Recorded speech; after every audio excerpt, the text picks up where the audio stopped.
Hello students, कैसे हो आप सब लोग। आई होप कि मस्त होंगे।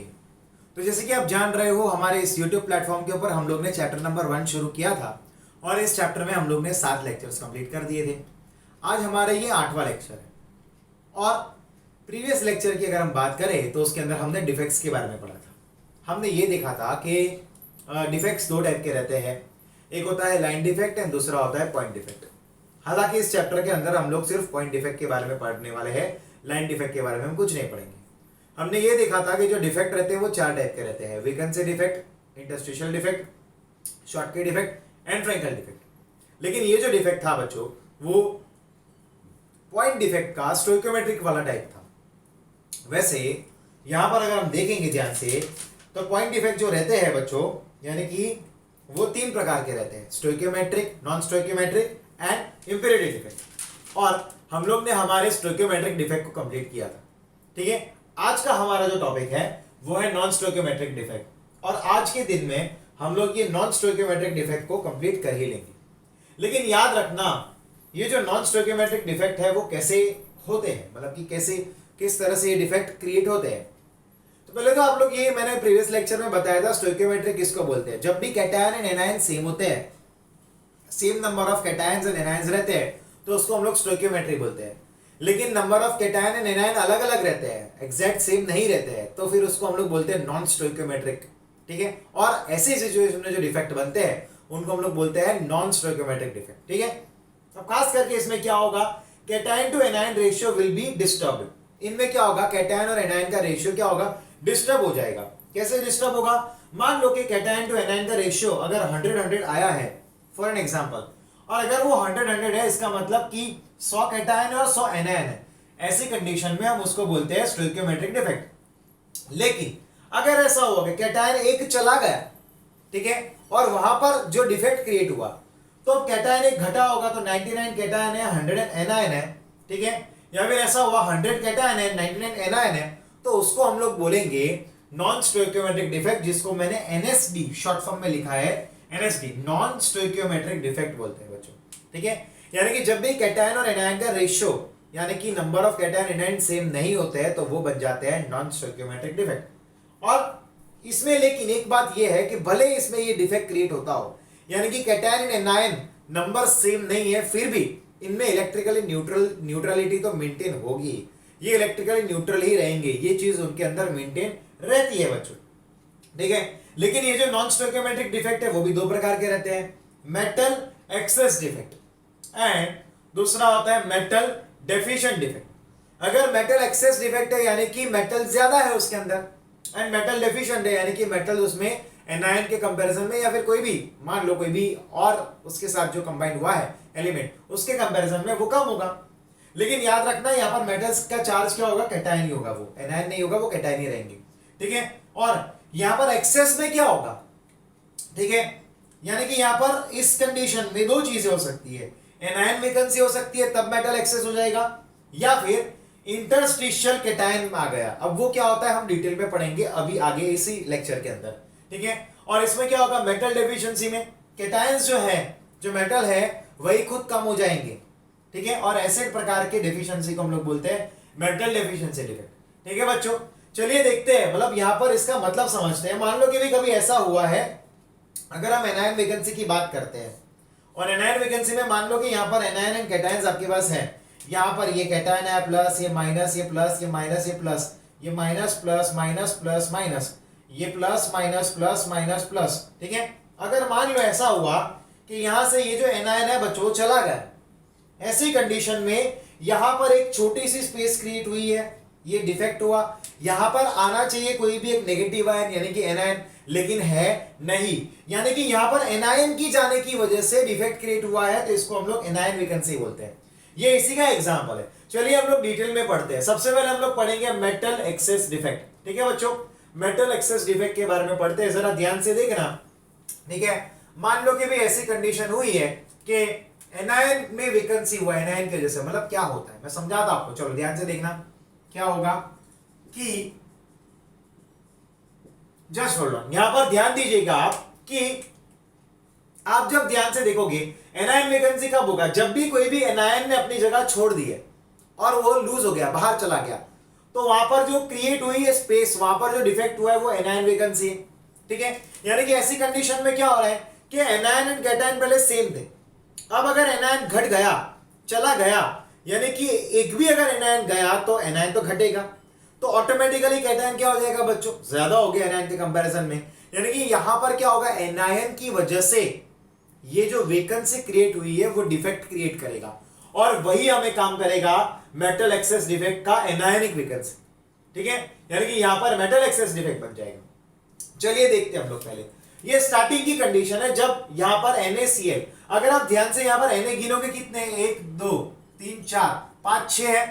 ठीक है बच्चों, तो यहां पर आप अगर N का रेशियो एंड Cl का रेशियो लेते हो, यहां पर Na and Cl, Na plus and Cl minus का, तो Na कितने यहां पर, तो 6 है। Cl गिनो 1 2 3 4 5 6, तो यहां पर अभी फिलहाल यहां पर कोई भी एनायन गया नहीं है। ऐसी कंडीशन में Na प्लस 2Cl माइनस, इनके बीच में यहां पर रेशियो 6:6 बैठ रहा है, यानी कि दोनों सेम है। अब अगर आपने ऐसा किया, अब देखिएगा जरा ध्यान से, आपने इसके ऊपर Na का वेपर पास किया, Na का वेपर पास करने पर क्या होगा, पहले तो वो टूटेगा, यानी कि वो बनेगा Na plus plus electron minus बन जाएगा। बच्चों समझ में आ रहा है कि नहीं? ऐसी कंडीशन में क्या होगा, ऐसी कंडीशन में यहां पर ये जो Na प्लस जा रहा है वो तुरंत कोई भी एक Cl अंदर के क्रिस्टल के Cl माइनस को खींच लेगा, और वही Cl माइनस को खींच कर उसके साथ बॉन्ड फॉर्मेशन करके NaCl बन के बाहर निकल जाएगा। समझेंगे नहीं आप लोग? चलिए समझते हैं। मान लो Na का जो वेपर है वो इसके ऊपर मैंने पास किया, तो वो क्या होगा, वो पहले एक्साइट होकर वो अपने बॉन्ड को ब्रेक करेगा, Na plus and electron minus बनेगा। एक्चुअल में बॉन्ड को ब्रेक नहीं करेगा, बट वो अपने इलेक्ट्रॉन को लूज करके पॉजिटिव चार्ज का फॉर्मेशन करेगा और बन जाएगा Na प्लस। तो यहां पर ये Na प्लस बना। अब जैसे ही Na प्लस यहां तक पहुंचेगा, वो अंदर के किसी भी एक Cl को, जो सबसे नियरेस्ट Cl है, उसको खींच लेगा। वो खींच लेगा तो वहां पर क्या होगा, मान लो ये वाले Cl को उसने खींच लिया, और वो क्या करेगा, उस Cl माइनस के साथ पर कंबाइन होकर NaCl बना देगा यहां पर। ठीक है, तो यहां पर NaCl बन के बाहर निकल गया। अब यहां पर क्या हुआ, स्पेस क्रिएट हुई, तो वही स्पेस के अंदर ये Na का जो इलेक्ट्रॉन माइनस रिलीज हुआ था बच्चों, वही जाकर यहां पर जाकर ऑक्यूपाई कर लेगा। समझ में आया कि नहीं आपको? वही जाकर यहां पर ऑक्यूपाई कर लेगा, और इसी को हम लोग बोलते हैं एफ सेंटर। क्या बोलेंगे, एफ सेंटर बोलते हैं बच्चों, इसी को बोलते हैं एफ सेंटर। समझेंगे नहीं आप लोग? यहां पर क्या हुआ, Cl हो सकता था बट है नहीं, तो ये डिफेक्ट क्रिएट हुआ है बच्चों, और वो डिफेक्ट को किसने ऑक्यूपाई किया, इलेक्ट्रॉन माइनस ने। याद करिए, अब देखिए यहां पर ध्यान से, तो फिर फाइनली ये जो क्रिस्टल है क्या वो न्यूट्रल है या नहीं है? हाँ, न्यूट्रल ही रहा। क्यों? क्योंकि Cl माइनस का चार्ज -1 था, वो चला गया तो उसकी जगह पर इलेक्ट्रॉन माइनस आ गया, यानी कि हमारा जो क्रिस्टल है वो इलेक्ट्रिकली न्यूट्रल रहा। और मैंने आगे ही बताया था कि वो इलेक्ट्रिकली न्यूट्रलिटी मेंटेन करेंगे, यानी कि यहां पर डिफेक्ट तो क्रिएट हुआ है बट इलेक्ट्रिकली न्यूट्रलिटी मेंटेन हुई है। समझेंगे नहीं आप लोग? क्लियर है ना? वेरी वेरी गुड, जागते रहिएगा, ध्यान दीजिएगा, बहुत इंटरेस्टिंग टॉपिक। लेकिन ऐसी कंडीशन में ये इलेक्ट्रॉन्स क्या करते हैं, एनर्जी को एब्जॉर्ब करके हाई स्टेट में जाते हैं, लेकिन वो एक्साइटेड स्टेट में जाने के बाद वापस ग्राउंड स्टेट में आते हैं, और ग्राउंड स्टेट में आने के लिए वो एनर्जी को रिलीज करते हैं, रेडिएशन रिलीज करते हैं। ठीक है, और उसी की वजह से इसका जो कलर है, ये डिफेक्ट क्रिएट होने के बाद इसका जो कलर है वो येलो हो जाएगा, यानी कि डिफेक्ट के साथ NaCl का कलर येलो हो जाएगा, और डिफेक्ट के बिना उसका कलर व्हाइट ही रहेगा। लेकिन अगर आप ध्यान से देखोगे तो यहां वाला इलेक्ट्रॉन जो है बच्चों, ये फ्री इलेक्ट्रॉन का काम करेगा कि नहीं, और उसी की वजह से इसकी ये NaCl की जो कंडक्टिविटी है, इलेक्ट्रिकल कंडक्टिविटी, वो भी इंक्रीज होगी। और क्योंकि यहां पर ये लोन पेयर ऑफ इलेक्ट्रॉन पड़ा हुआ है, तो इसका बिहेवियर क्या हो जाएगा, पैरामैग्नेटिक हो जाएगा बच्चों। क्या हो जाएगा, पैरामैग्नेटिक होगा। और ध्यान से देखिए, यहां पर एक Cl माइनस बड़ा आयन चला गया, तो इसकी डेंसिटी क्या होगी बच्चों, डिक्रीज हो जाएगी। डेंसिटी क्या हो जाएगी, डिक्रीज हो जाएगी। ठीक है बच्चों, इंटरेस्टिंग टॉपिक है कि नहीं? चलिए तो फिर आगे बढ़ते हैं। अब NaCl के अंदर जब भी डिफेक्ट होगा तो येलो कलर का होगा। ठीक है, जब LiCl के अंदर एफ सेंटर क्रिएट होगा तो पिंक कलर का होगा, यानी कि डिफेक्ट होगा तब। और KCl में डिफेक्ट होगा या एफ सेंटर क्रिएट होगा तब उसका कलर हो जाएगा वायलेट। क्या हो जाएगा बच्चों, वायलेट कलर होगा। ठीक है, चलिए हम आगे बढ़ते हैं नेक्स्ट टॉपिक पर। यहां पर हमारा एनायन वैकेंसी, एनायन की वजह से डिफेक्ट जो क्रिएट होता है मेटल एक्सेस हो जाने पर, उसमें क्या होता है वो हमने देख लिया। अब हम देखते हैं कैटायन इंटरस्टिशियल। कैटायन इंटरस्टिशियल में क्या होगा, ये बहुत ही इजी टॉपिक है, जरा ध्यान से देखना। क्या होगा, मान लो हमने यहां पर ZnO लिया है, इसको हीट देने पर क्या होगा, इसको हीट देने पर यहां से, अब मान लो यहां पर अपने पास कोई भी एक हमारे पास क्रिस्टल है, ठीक है। अब ये क्रिस्टल के अंदर यहां पर ये Zn2 प्लस है, फिर यहां पर O2 माइनस है, फिर Zn2 प्लस है, यहां पर क्या होगा, जरा ध्यान से देखना, O2 माइनस है, यहां पर O2 माइनस है, Zn2 प्लस है, O2 माइनस है, Zn2 प्लस है, Zn2 प्लस है, O2 माइनस है, Zn2 प्लस है, O2 माइनस है, ठीक है। अगर आप ध्यान से देखोगे तो Zn एंड O का यहां पर Zn है और O है, ठीक है बच्चों। बिफोर यहां पर क्या हुआ, जरा ध्यान से देखना, जब कोई डिफेक्ट नहीं है, नो डिफेक्ट, जब कोई डिफेक्ट नहीं है, ऐसे कंडीशन में आप चेक कीजिए कि Zn और O का रेशियो क्या है। Zn 1 2 3 4 5 6 हो गए, O कितने हैं 1 2 3 4 5 6। तो डिफेक्ट के पहले, जब डिफेक्ट क्रिएट नहीं हुआ, नो डिफेक्ट, जब डिफेक्ट नहीं है, तब इसका रेशियो क्या रहेगा, तो 6:6 का रेशियो होगा। लेकिन जब डिफेक्ट क्रिएट होगा, ऐसी कंडीशन में प्यारे बच्चों होगा क्या, जरा ध्यान से देखना। ऐसी कंडीशन में होगा ऐसा कि हमारे पास तो Zn2 प्लस है, अब यहां पर क्या हो रहा है, O2 गैस जो है वो रिलीज हो जा रहा है, ठीक है, हाफ O2, ठीक है। अब क्या होगा, ऐसी कंडीशंस में जरा ध्यान देना, Zn प्लस जो है वो बहुत ही छोटा है, कैटायन है। Zn2 प्लस जो है प्यारे बच्चों वो बहुत ही साइज में बहुत ही छोटा कैटायन है, और ऐसी कंडीशन में वो कहीं पर भी जा सकता है। क्या होगा, ये यहां से छूट कर, अब ये जो Zn था बच्चों क्या करेगा, Zn2 प्लस बनाएगा एंड 2 इलेक्ट्रॉन माइनस बनाएगा। तो मान लो यहां पर कहीं पर बीच में जो छोटी सी जगह है वहां जाकर उसने ऑक्यूपाई कर लिया अपनी स्पेस को। अब वो कैसे भी कर सकता है, जरूरी नहीं है, हमें ये नहीं देखना कि वो किस तरह से गया, हमें ये देखना है कि कौन सी कंडीशन में गया और क्यों गया, ठीक है बच्चों। अब क्या होगा, अब ये जो इलेक्ट्रॉन्स है वो कहीं पर भी अपनी स्पेस को ऑक्यूपाई कर लेंगे। अब यहां पर क्या होगा, ये स्पेस जो क्रिएट हुई है ये डिफेक्ट का काम करेगा, यानी कि यहां पर क्या होगा, ऐसी कंडीशन में, इस कंडीशन के अंदर और भी कुछ एटम या आयन आ सकते हैं इधर, और ये जो डिफेक्ट हो गया इसको हम लोग बोलते हैं। अब यहां पर क्या आएगा, एक और यहां से Zn की जगह गई है, ठीक है, तो Zn ही एक आएगा इधर। तो अब ऐसी कंडीशन है यहां पर एक नया Zn2 प्लस आ गया है बच्चों। तो कुल मिलाकर अब Zn कितने हुए डिफेक्ट के बाद, तो पहले 6 थे, एक और नया आया तो ये 7 हो गए, ठीक है। और वो तो जितने थे उतने के उतने रहे, यानी कि 6 ही रहे। यानी कि यहां पर क्या हुआ, एक्स्ट्रा Zn2 प्लस आया बच्चों, क्या हुआ यहां पर, एक्स्ट्रा Zn2 प्लस आया, और उसने क्या किया, डिफेक्ट को क्रिएट किया, ठीक है बच्चों। यहां पर डिफेक्ट हुआ, क्लियर है कि नहीं है। और इस कंडीशन के अंदर यहां पर क्या हुआ, 7 Zn हो गए और वो तो सिर्फ 6 के 6 ही रहे, ठीक है, 6 के 6 ही रहे। ऐसी कंडीशन में इलेक्ट्रिकल कंडक्टिविटी भी इंक्रीज होगी, क्योंकि यहां पर 2 इलेक्ट्रॉन्स और फ्री हुए हैं बच्चों, 2 इलेक्ट्रॉन्स और फ्री हुए हैं जो इलेक्ट्रिकल कंडक्टिविटी करवाएंगे, और ये 2 इलेक्ट्रॉन्स अनपेयर्ड है, तो ये क्या करेंगे, पैरामैग्नेटिक के तौर पर उसको बिहेव करवाएंगे, यानी कि उसकी वजह से यहां पर ये जो कंपाउंड है वो पैरामैग्नेटिक इन नेचर बन जाएगा।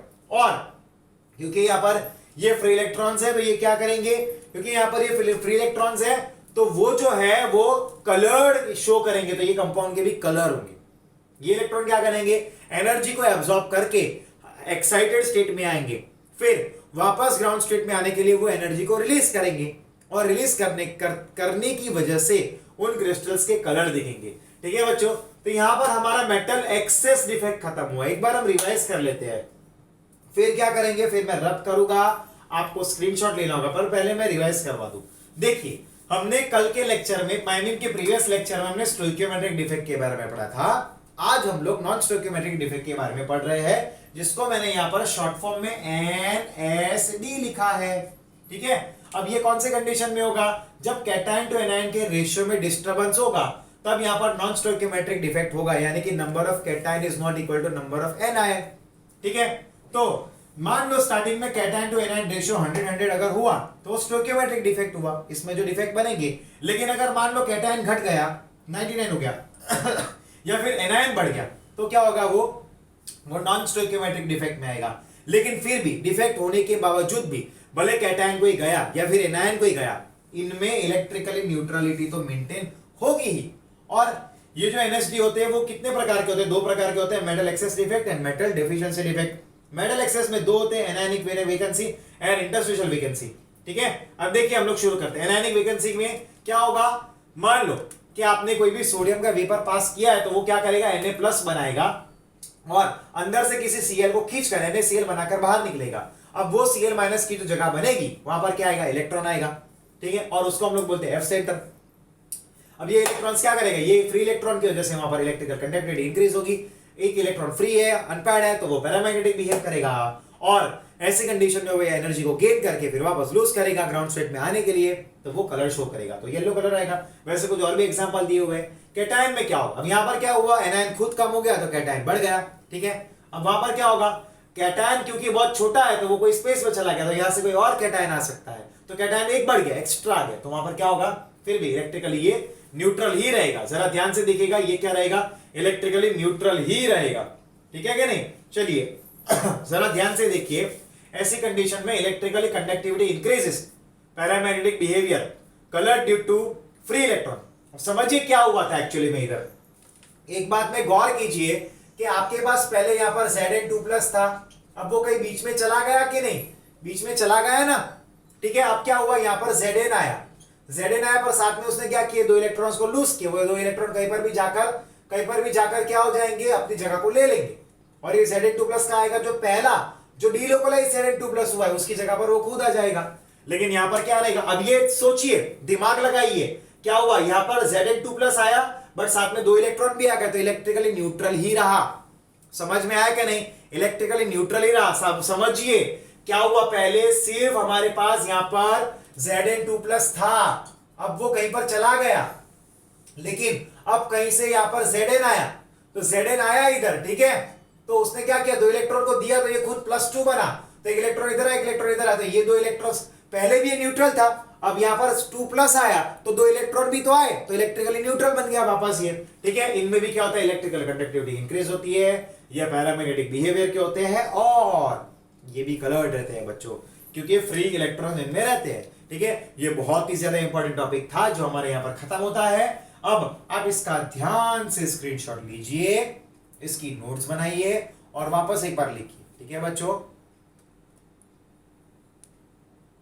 चलिए, तो नेक्स्ट टॉपिक हमारा है वो है मेटल डेफिशिएंसी डिफेक्ट, ठीक है। अब देखो, पहले वाला क्या था, मेटल एक्सेस डिफेक्ट था, यानी कि मेटल ही खुद बढ़ गया, ठीक है। अब यहां पर क्या होगा, मेटल डेफिशिएंसी, यानी कि एनायन के कंपैरिजन में कैटायन कम होंगे। पहले वाले में क्या थे, एनायन के कंपैरिजन में कैटायन ज्यादा थे, ठीक है ना। यहां पर कैटायन क्या होंगे, कम होंगे, तो कैटायन क्यों कम होंगे, क्योंकि मेटल ही तो कैटायन का काम कर रहा है इधर, ठीक है, समझ लो। अब देखो ये कौन सी कंडीशन में होगा, ये मेटल्स के लिए है। अब कौन सी कंडीशन में, जिनका वेरिएबल वैकेंसी रहता है, आई मीन वेरिएबल वैलेंसी जिनका रहता है उनमें ही ये पॉसिबल है। जैसे हम लोग एग्जांपल लेते हैं Fe का, ठीक है, तो Fe का +2 भी ऑक्सीडेशन स्टेट पॉसिबल है, +3 भी पॉसिबल है, ये दोनों Fe का पॉसिबल है, ठीक है। अब ये कब हुआ, मान लो कि भाई यहां पर मेरे पास Fe+2 गया, एक और Fe+2 गया, और यहां से एक और Fe+2 गया, ये 3 Fe+2 की जगह पर क्या हुआ, तो 2 ही Fe+3 आए, ठीक है ना, 2 Fe+3 आए। हालांकि हुआ क्या, आप समझिए कि मैंने 3 Fe+2 को निकाला, तो कुल मिलाकर कितना चार्ज गया, +6 जितना गया, ठीक है। लेकिन सामने मैंने क्या किया, Fe+3 वाले 2 को ला दिया, तो वापस 6 आ गया, तो यहां पर एक स्पेस तो खाली रहेगा ही ना, तो ये जो डिफेक्ट क्रिएट हुआ वो उसको हम लोग बोलेंगे मेटल डेफिशिएंसी डिफेक्ट। अब आप अगर ध्यान से देखोगे इधर रेशियो, तो यहां पर Fe का और O का, Fe का और O का रेशियो कितना आएगा, अब आप देखिए गिनिए, यहां पर O कितने, 1 2 3 4 5 6, वो 6 है, अब आप Fe गिनिए, 1 2 3 4 5, 5 हो गए, यहां पर Fe घट गया है ना, तो इसको मेटल डेफिशिएंसी डिफेक्ट बोलते हैं, ऐसे को हम लोग बोलते हैं मेटल डेफिशिएंसी डिफेक्ट। अब आपको समझ में आया होगा पूरी तरह से। अब देखिए, पहले कंडीशन में तो दोनों 6 6 थे, अब दोनों 5 6 हो गए। चलिए, अब इसमें से एक क्वेश्चन आता है जो बहुत ही इंपॉर्टेंट है, वो कितना इजी है, ये टॉपिक एक्चुअली बहुत इजी है, पर बच्चे क्या करते हैं, टेक्स्ट बुक पढ़ते हैं तो फिर थोड़ी सी पढ़ते हैं, फिर ऐसा होता है हार मान जाते हैं, अब से नहीं होगा। लेकिन अगर आप ध्यान से मेरे लेक्चर्स को देखोगे तो आपको पूरा समझ में आएगा, और मैंने काफी पढ़ाने के साथ में ये भी टेक्निक यूज करता हूँ जिससे आपको समझने में आसान है। जैसे कि मैंने आगे के टॉपिक पढ़ाए थे आपको डिफेक्ट के, तो उनमें मैंने जो आपको 4 डिफेक्ट पढ़ा है उसमें मैंने टेबल बना दिया ताकि आपको पढ़ने में इजी रहे, समझने में भी इजी रहे, है ना। वैसे मैं कुछ टेक्निक्स अप्लाई करता हूं ताकि आपको इजी हो जाए। ठीक है, चलिए इक्वेशन यहाँ पर ये है कि हमारे पास Fe 0.96O है। ठीक है, तो यहाँ पर जो डिफेक्ट है, ठीक है, आपको रेशियो फाइंड करना है। रेशियो क्या फाइंड करना है कि इनमें कितने Fe हो सकते हैं, कितने O हो सकते हैं, यानी कि Fe+2 कितने हो सकते हैं एंड Fe+3 कितने हो सकते हैं, वो चेक करना है। वो तो वैसे सेम 100 ही होंगे। ठीक है, चलिए अब हम देखते हैं जरा ध्यान से। आपको देखना है इसमें कितने Fe+3 होंगे, कितने Fe+2 होंगे। ये लो मैं लिख लेता हूं ताकि आपको समझ में आए कितने वो हो सकते हैं और कितने ये हो सकते हैं। आप समझ सकते हो कि भाई रेशियो भी कितना है। ये क्वेश्चन जे नीट में पूछा है। ठीक है, अब देखो मैं क्या करता हूं, जरा ध्यान से देखना है। Fe 0.96O दिया हुआ है। ठीक है, अब देखो Fe मेरे पास कितने 0.96, यानी कि मान लो कि भाई 96 मेरे पास Fe है, उसमें Fe+2 भी है, उसमें Fe+3 भी है, और वो कितने मेरे पास तो 100 है। ठीक है ना, चलिए अब ऐसा रहते हैं कि मेरे पास Fe+2 जो है बच्चों वो x जितने हैं, और Fe+3 जो है बच्चों वो x-96 जितने होंगे।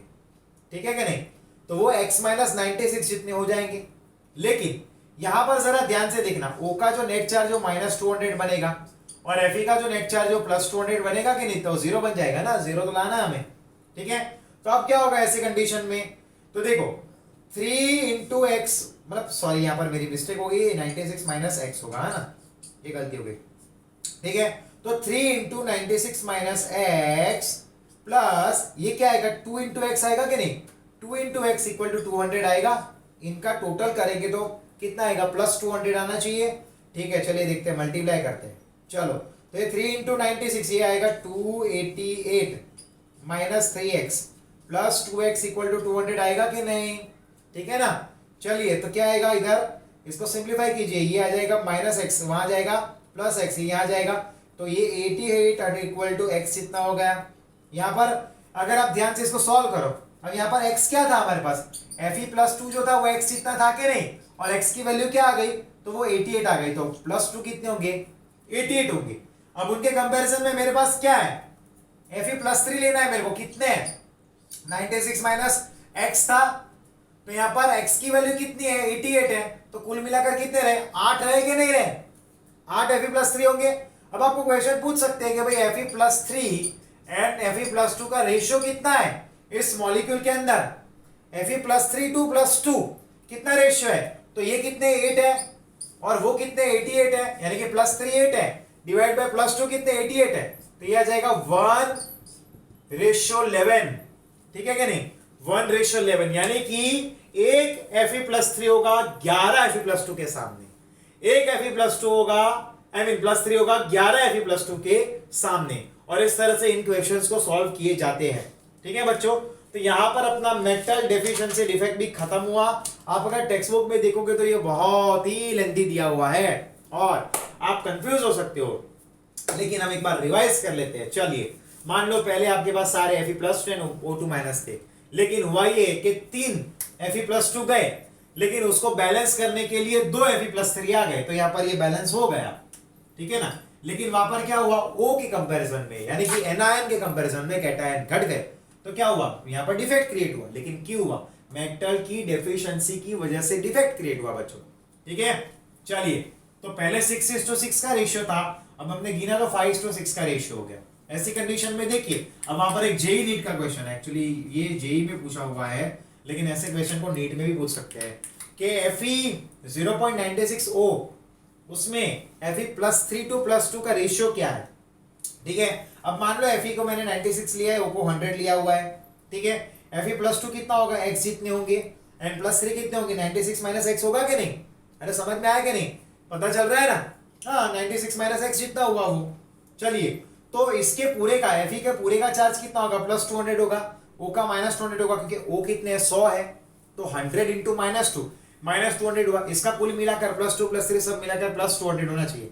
ठीक है, तो क्या किया हमने, इसका टोटल जो 200 आएगा, यानी कि 3 × 96 - x प्लस 2 × x आएगा, तो 200 आना चाहिए। x की वैल्यू को फाइंड किया हमने, सिंप्लीफाई कर दिया, तो Fe+3 to +2 का रेशियो 1:11 आ गया है। और ये बहुत ही इंपॉर्टेंट टॉपिक हमारा आज खत्म हुआ है। अब हमारा सिर्फ मेरी नोट्स के अंदर सिर्फ 2 पेज जितना बाकी है, यानी कि एक ही लेक्चर का काम रहा है, और हमारा ये बड़ा चैप्टर यहाँ पर जेईई नीट का इंपॉर्टेंट चैप्टर खत्म होने आया है। और बच्चों आपको आई होप कि आपको आज के लेक्चर में मजा आया होगा, समझ में आया होगा, पक्का समझ में आया होगा। मैंने पूरी थियरी को इस वीडियो लेक्चर में एकदम इजी बना दी है ताकि आपको समझ में आए और आपको नोट्स भी मिले, उसके लिए मैंने लिखा भी है।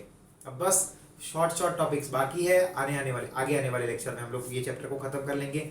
मंडे को मैं ये चैप्टर कंप्लीट करवा लूंगा, फिर तुरंत ही हम लोग चैप्टर नंबर 2 को शुरू करेंगे। लेकिन अब मैं अपने जितने भी वीडियोस है ये चैप्टर के बाद मैं उसको प्राइवेट कर दूंगा और मैं आपको लिंक भेजूंगा ताकि आप भी वो वीडियो लेक्चर को देख सको। मैं अभी जो पब्लिक था वो मैं क्लोज करूंगा और सिर्फ प्राइवेट वीडियो कर दूंगा, यानी कि जिन्होंने एडमिशन लिए है उन्हीं को ये वीडियो मिलेंगे बच्चों। ठीक है, अपना ख्याल रखिएगा, ध्यान से पढ़िएगा, रिवाइज कीजिएगा, लिख कर फोटो ड्रॉप करिएगा और खूब मेहनत करिएगा। ठीक है बच्चों, तब तक नेक्स्ट लेक्चर के लिए, तब तक के लिए good bye and take care.